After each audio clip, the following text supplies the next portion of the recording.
नमस्कार। भाषा शिक्षण के संवाद मंच पर आप सबका पुनः एक बार स्वागत है। हर बार की तरह इस बार भी मैं एक सफल अभ्यर्थी को आपके समक्ष लेकर के आया हूं। यह कार्य हम इसलिए करते हैं ताकि उनकी सफलता के जो सूत्र रहे हैं उनसे आपको प्रेरणा मिले और आप भी सफल हो सकें। इस बार जिस सफल अभ्यर्थी से आपका साक्षात्कार करवाने जा रहा हूं वे अभय कुमार जी हैं, पश्चिम बंगाल कलकत्ता से हैं और इन्होंने IBPS में स्पेशलिस्ट ऑफिसर अर्थात राजभाषा अधिकारी के पद में यूनियन बैंक में परीक्षा उत्तीर्ण की है और अपॉइंटमेंट लेटर की प्रतीक्षा में हो सकता है अगले हफ्ते तक इनकी नियुक्ति पत्र भी आ जाए। आइए आज हम बात करते हैं अभय जी से उनकी सफलता के बारे में। नमस्कार अभय जी, आपका स्वागत है। सबसे पहले आप दर्शकों को बताएंगे कि आपका बेसिक बैकग्राउंड क्या है, आपने पढ़ाई लिखाई कैसे शुरू किया, आपने कहाँ से शुरू किया और अचानक राजभाषा की ओर क्यों हुए? मैंने अपनी पढ़ाई अपने घर के पास से एक सरकारी स्कूल थी वहाँ से की, जहाँ मुझे वो हिंदी मीडियम स्कूल थी। उसके बाद वही प्राइमरी के बाद सेकेंडरी स्कूल में, उसके बाद कॉलेज जयपुरिया कॉलेज से जो हमारे पास में शोभा बाजार कॉलेज में है। उसके बाद मुझे पता चला कि हिंदी से ऑफिसर रैंक पे हम लोग जा सकते हैं। जैसे कि पहले क्या था कि सभी कोई बोलते थे कि आर्ट्स लेकर पढ़ने से होता क्या है कि आप उतना कुछ नहीं बन पाते, तो बस मुझे पता चला कि ऑफिसर या फिर कहीं भी हम लोग जा सकते हैं। मतलब ये है कि आप भी यह बात झेले हैं कि अगर आप आर्ट्स लेके पढ़ते हैं तो थोड़ी सी बदनामी होती है और लोग हेय दृष्टि से देखते हैं। उन लोगों को शायद यह पता नहीं था कि हिंदी पढ़ने वाले उनसे पहले सरकारी नौकरी अधिकारी का पद ले सकते हैं। यह बहुत अच्छी बात है जी। उसके बाद मुझे पता चला कि यहाँ भाषा शिक्षण सुनने के बाद मुझे पता चला कि SSC और IBPS ये ऐसे मंच है जो जहाँ पर अपना हम प्रदर्शन, अपनी शिक्षा का प्रदर्शन करके ऑफिसर रैंक पे जा सकते हैं। तो इसके पहले मुझे पता नहीं था, तो यहाँ जुड़ने के बाद मुझे ये पता चला, बस पता था कि मुझे ऑफिसर बन सकते हैं इससे। तो आपने MA कब पास किया? मैंने MA 2022 में कंप्लीट किया और 2023 के पदार्पण के साथ ही नौकरी? जी सर। MA आपने जयपुरिया? नहीं, MA मैंने रविंद्र भारती यूनिवर्सिटी आपका दमदम में है, रविंद्र भारती विश्वविद्यालय से आपने किया। और स्नातक में, ग्रेजुएशन में आपके क्या क्या विषय थे? ग्रेजुएशन में मेरे हिंदी, साथ में इंग्लिश जनरल और हिस्ट्री जनरल। चलिए, मतलब अंग्रेजी, इतिहास और हिंदी पढ़ के भी आप अधिकारी बन सकते हैं। मित्रों देखिए, मेरे पास कई लोगों का फोन आता रहा है, उन्हें हिंदी से लगाव नहीं था, नफरत भी नहीं थी, लेकिन हिंदी से चिढ़ थी और उन्होंने सारा जीवन ग्रेजुएशन अंग्रेजी में किया, MA इंग्लिश में किया। मैंने पूछा आपने क्यों किया? बोला आई डोंट लाइक हिंदी। तो मैंने कहा अब यहाँ क्यों? बोले क्योंकि यहाँ नौकरी आसानी से मिलती। अब वह भी पश्चाताप कर रहे हैं। हिंदी जरूर पढ़िएगा, जो ग्रेजुएट हैं वो, अर्थात अथवा MA हिंदी से करिएगा। चलिए अभय जी, आप ये बताइए, आप जब IBPS की तैयारी करना शुरू किए तो किस तरह से सूत्र मुझे बताएंगे, जैसे कहाँ शुरुआत की, ABCD से Z तक कैसे गए? सबसे पहले तो मुझे IBPS के बारे में पता ही नहीं था कि IBPS क्या है जी। तो मुझे पता था कि SSC से जूनियर हिंदी ट्रांसलेटर बन सकते हैं, तो मैं थोड़ा थोड़ा हिंदी ग्रामर, इंग्लिश ग्रामर कर रहा था। बट मेरा PGDT जो एक डिप्लोमा कोर्स है मेरा कंप्लीट नहीं था।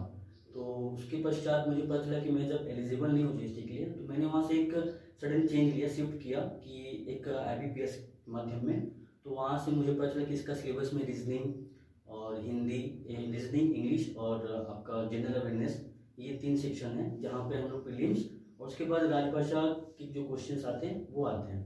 तो मैंने लगभग 6 महीना पहले जुलाई के दौरान, पिछले वर्ष 2022 में जुलाई के दौरान वहाँ से मैंने तैयारी स्टार्ट किया। तो रीजनिंग के लिए कौन सी किताब पढ़े? रीजनिंग के लिए मैंने नॉर्मली यूट्यूब से जो जितने सारे वीडियोस वगैरह मिलते हैं जी, वहाँ से किए, और S चंद्रा की एक किताब आती है जी, वहाँ से वर्बल रीजनिंग कंप्लीट किया। अच्छा, तो आपने S चंद्रा को फॉलो किया और कुछ यूट्यूब वीडियोस देखे रीजनिंग के लिए। इसके बाद आता है आपका जनरल नॉलेज। जनरल नॉलेज चूँकि बहुत बड़ा सिलेबस है, उसे कैसे कवर किया? सर मेरा डेली का एक रूटीन था कि सुबह में उठकर मैं 1 घंटा जनरल अवेयरनेस का एक वीडियो देखता था और मुझे उसमें अगर कुछ इंपॉर्टेंट लगा तो मैं इसका स्क्रीनशॉट या बकायदा लिख लेता था कॉपी पे जी। तो वैसे करके मैं लगभग 6 महीने तक कंप्लीट किया और दीपक सर पूरा प्रोवाइड करते थे हमें, तो वहाँ से हो गया। अच्छा, उसके बाद रीजनिंग के बाद आ गया आपका जनरल नॉलेज। जनरल नॉलेज में किस तरह के प्रश्न पूछे जाते हैं? जनरल नॉलेज में डेली जो हमारे आते हैं साथ मतलब जनरल नॉलेज, जनरल अवेयरनेस जो जी। रोज हमारे न्यूज़ में रहते हैं वो, हाँ। साथ में बैंकिंग सेक्टर से रिलेटेड जो भी क्वेश्चंस आते हैं वहाँ जी। से आते हैं। अच्छा। तो बैंकिंग सेक्टर्स के लिए बैंकिंग अवेयरनेस यूट्यूब से ही मैंने किया था। हाँ। साथ में जो जनरल अवेयरनेस का वीडियो देखता था उसमें आधा घंटा का और ऐड करके उसको कंप्लीट कर देता था मैं। जी। तो और वहाँ से मेरा डेली अभ्यास के लिए? अभ्यास के लिए मैं मॉक वगैरह खरीद लेता था कहीं से, या फिर घर बैठे ही उसको मैं याद कर लेता था क्वेश्चंस को। अच्छा, मतलब जितने भी आपको मिलते थे जीके संबंधित प्रश्न या फिर जो आप करंट अफेयर्स के वीडियोस देखते थे, उसमें जो आपको महत्वपूर्ण लगा उसे आप नोट कर लेते थे और फिर उसको याद कर लेते थे। बहुत अच्छी आदत है। आपकी जनरल अवेयरनेस हो गई, आपकी रीजनिंग हो गई, अब उसके बाद इंग्लिश में आते हैं। इंग्लिश की तैयारी कैसे की? इंग्लिश की तैयारी तो मुझे दीपक सर ने पूरा करवाया। जी। साथ में जैसे इंग्लिश ग्रामर वगैरह मैं साथ में, जैसे कि डेली मेरा सुबह का एक रूटीन था कि जनरल अवेयरनेस करना है, फिर रीजनिंग करना है। कितना घंटा घर में पढ़ते थे? मैं सुबह में 2 घंटा, दोपहर में 2 घंटा, इवनिंग में 2 घंटा। मतलब 6 घंटे आप पढ़ लें दिन भर में तो सफिशिएंट है। हाँ। चलिए, उसके बाद आपका फेज 1 क्लियर हो गया, हाँ। क्वालिफाई किए। उसके बाद आप फेज 2 के लिए फिर क्या क्या पढ़े, कैसे तैयारी की? फेज 2 में मेनली वन लाइनर ट्रांसलेशन या फिर राजभाषा अधिकार या राजभाषा के क्वेश्चंस आते थे। जी। तो राजभाषा के क्वेश्चन के लिए मैंने राजभाषा की किताबें पढ़ी, जो ऑफिशियल साइट थी राजभाषा की वहाँ जी। से। और वन लाइनर ट्रांसलेशन के लिए मैंने, उसके लिए भी बहुत सारे मॉक वगैरह आते हैं, और 1-2 किताबें किरण की वहाँ से मैंने किया था। अच्छा, ऑनलाइन ट्रांसलेशन, बैंकिंग ट्रांसलेशन और जनरल ट्रांसलेशन से आपको अलग लगा होगा? हाँ, ऑनलाइन में ही था। नहीं, मेरा ही कहना है कि जैसे आप बैंक की परीक्षा दे रहे हैं तो उसमें जो प्रश्न पूछा गया था बैंकिंग अनुवाद था या सामान्य? नहीं, सामान्य अनुवाद था। बैंकिंग से रिलेटेड 1-2 थे। हाँ। लगभग मुझे 20 क्वेश्चंस मिले थे उसमें एग्जाम में। तो 1-2 क्वेश्चंस बैंक से रिलेटेड थे ट्रांसलेशन, और बाकी सारे जनरल क्वेश्चंस थे। मतलब अगर आप सामान्य अनुवाद की हाँ, तैयारी हाँ, करते हैं, हाँ। आपको बैंकिंग स्पेसिफिक करने की विशेष जरूरत नहीं है। तो यदि आप लोग बैंकिंग स्पेसिफिक न करें, सामान्य अनुवाद भी करें, तो आप इस रास्ते पर बढ़ सकते हैं। मैंने सुना है कि बैंकों में आपको टाइप करके अनुवाद करना पड़ता है, तो उसके लिए क्या किए?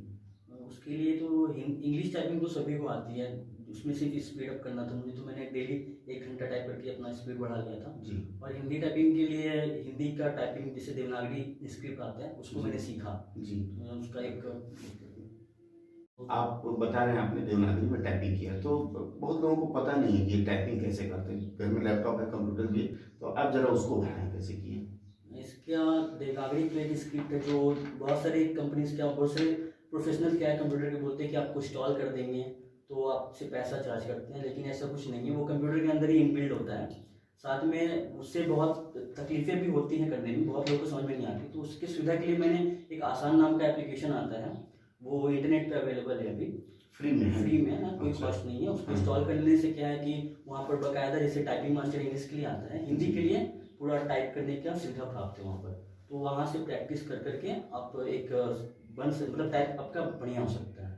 अच्छा, तो आप वहाँ से अभ्यास किए? अभ्यास करके। और कितना दिन अभ्यास किया टाइपिंग का? बहुत लोग ये सोचते हैं कि मेरा पेपर 2 जब क्लियर हो जाएगा या पेपर 2 होने वाला रहेगा तब मैं टाइपिंग सीखूंगा, कहाँ तक ठीक है? नहीं सर, पेपर 2 की तैयारी तो प्रीलिम्स के साथ ही स्टार्ट हो जानी चाहिए मेरे हिसाब से। तो आप टाइपिंग का अभ्यास कब से शुरू किए? टाइपिंग का अभ्यास सर मैंने प्रीलिम्स के 3 महीने पहले से स्टार्ट कर दिया। अच्छा, पहले ही। इसका मतलब आपका हाथ जम गया था। हाँ।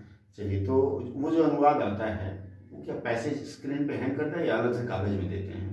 स्क्रीन पे आता है वो पैसेज। हाँ। नीचे में कॉलम रहता है जी। बॉक्स बन के, वहाँ पर टाइप होगा हमारा।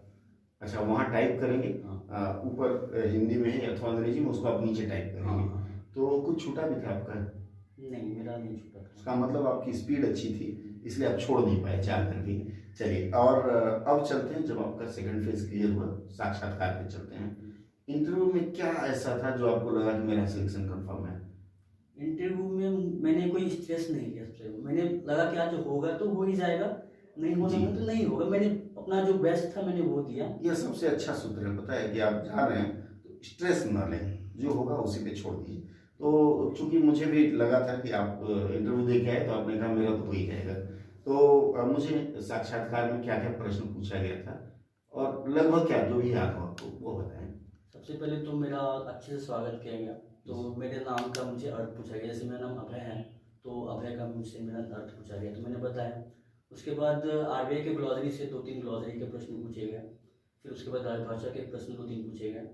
उसके बस वहीं पर हुआ, तो फिर इंटरव्यू मेरा खत्म हो गया। बस इतना ही? हाँ, ग्लॉसरी से और राजभाषा से कुछ और कुछ नहीं पूछा? आपका बैकग्राउंड वगैरह कुछ? कितने लोग थे पैनल में? मेरे पैनल में 7 लोग थे। मतलब 7 लोग ऐसे बैठे थे? बड़ा कठिन हाँ, होगा 7 को फिक्स हाँ, करना। मेरा बीच में मैं बैठा था, 7 लोग घेर के बैठे थे मुझसे। तो 7 ने प्रश्न किया था या कोई एक? नहीं, 2 लोग प्रश्न किए थे, बाकी सब ऑब्जर्व कर रहे थे। अच्छा, बाकी सब देख रहे थे कि आपके बिहेवियर्स कैसे हैं। तो इसका मतलब अगर आप सजग रहें, स्ट्रेस फ्री रहें, तो साक्षात्कार निकालना आसान हाँ, रहेगा। साक्षात्कार इतना हार्ड नहीं होता है। हाँ। बट आप वहाँ पे स्ट्रेस लेंगे तो हार्ड बन जाता है। जी बिल्कुल। तो उसके बाद फिर रिजल्ट निकला, तो सबसे पहले आपको किसी ने बताया या आपने किसी को बताया? तो दीपक सर ने ही बताया था, क्योंकि मैं उस समय बाइक चला रहा था, तो हम्म। मुझे पता नहीं था, मुझे लगा कि इवनिंग तक आएगी। जी। क्योंकि जैसे सारा रिजल्ट प्रीलिम्स का, मेंस का इवनिंग तक ही आती थी, तो मैंने यही सोचा था कि इवनिंग तक ही आएगी। तो दीपक सर ने कॉल किया कि तुम्हारा रिजल्ट आ गया, चेक कर लो। तो चेक कर रहे थे, तो थोड़ा सा नर्वस थे, बट इतना था भरोसा कि हो जाएगा। चलिए, बहुत अच्छा। चूंकि दीपक सर शुरू से जुड़े रहे इन लोगों के साथ, 13 बच्चों का बैच लेके चले थे और आईबीपीएस में 25 वैकेंसीज थी, उसमें से 9 वैकेंसी हमारे जोड़े में, मतलब हमारे बच्चे 9 पदों पे जा रहे हैं। ये मैं बहुत बड़ा अचीवमेंट आप लोगों की मानता हूँ। चूंकि आप लोगों ने कहा, इसलिए हमने ये चैलेंज लिया था। आपका अभी तक का जो तैयारी का अनुभव रहा है, तो इसमें सबसे टफ आपको क्या लगता था? ये मेरा प्रथम एग्जाम था, पहला एग्जाम था जो मैंने क्रैक किया। इसके पहले मैंने कोई एग्जाम, किसी एग्जाम की तैयारी भी नहीं की थी, मैंने इसी एग्जाम की तैयारी की। तो रीजनिंग या इंग्लिश या जनरल अवेयरनेस, ये मेरे लिए तीनों नए थे, क्योंकि एमए के बाद मैं डायरेक्टली आईबीपीएस की तैयारी में ही लगा। उसके पहले मैंने ना ही जीडी, एसएससी की आती है, जो भी एसएससी एग्जाम, कोई भी एग्जाम या रेलवे के एग्जाम भी नहीं दिया। ये मेरा पहला एग्जाम था, तो जो भी मेरे टॉपिक्स थे सब नए थे, तो सब मेरे लिए नया था। तो सीखने में भी आसानी होती थी और कुछ कुछ तकलीफें भी आती थी, जो सीखना पड़ा, क्योंकि एग्जाम नहीं छोड़ने से तो नहीं होता। तो आपको क्या लगता है कि अगर कोई 3 महीना तैयारी करे तो बैंक में राजभाषा अधिकारी बन सकता है? 3 महीने की तैयारी से ही हो जाएगा। चलिए, बहुत अच्छा लगा। आपके अनुभव से यूनियन बैंक भी समृद्ध होगा राजभाषा के क्षेत्र में। मैं आशा करूंगा कि भविष्य में भी अगर किसी को आपके सहयोग की जरूरत रहेगी तो आप हाथ बढ़ाएंगे। हमारे पास आने के लिए बहुत बहुत धन्यवाद। और मित्रों, आपका भी कोई प्रश्न हो तो संदेश बॉक्स में भेज सकते हैं। बहुत बहुत धन्यवाद। नमस्कार। जय हिंद।